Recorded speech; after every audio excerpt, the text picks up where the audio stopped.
кога сме кај Министерство за енергетика, ве молам само околу рудникот на Булбанк му се изречени 6 казни у последните 5 месеци по 200.000 евра.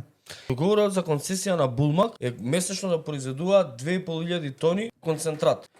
Они Тоневски, овој што е сега кандидат им е таму, он е директор на рудник. Он го доведе рудникот до една позиција у која што мора да намалува плати на рудари, да брка рудари и да должи рудникот, мислам дека 12 милиона евра дужи обврски. Тони Тоневски кој се кандидира за кандидат за градоначалник. Е поуспешен е. Втор пат ќе го донесе рудникот под стечај. Он и првиот пат под стечај директор кој беше и сега ќе го донесе рудникот под После стечај. трета среќа. И сега шо прави? Договорот за концесија вика 2.500 тони треба да правиш. Ако правиш испод 2.500 тони, казна ќе плати на државата. Он не може да стигне до 2.500 тони. Завчера која беше беа у Министерство за енергетика со Божонката да прават сега шема, пошто следниот па шестиот месец, ако не исполни квота од 2.500 тони, државата му ја зима концесијата. А инаку, тој е директор и еден другар негов има фирма за храна и он им носи кетеринг таму. 300.000 евра. Сопругата на овој кандидат за градоначалник е директорка на агенција за пошти со 168.000 денари плата. Ситно.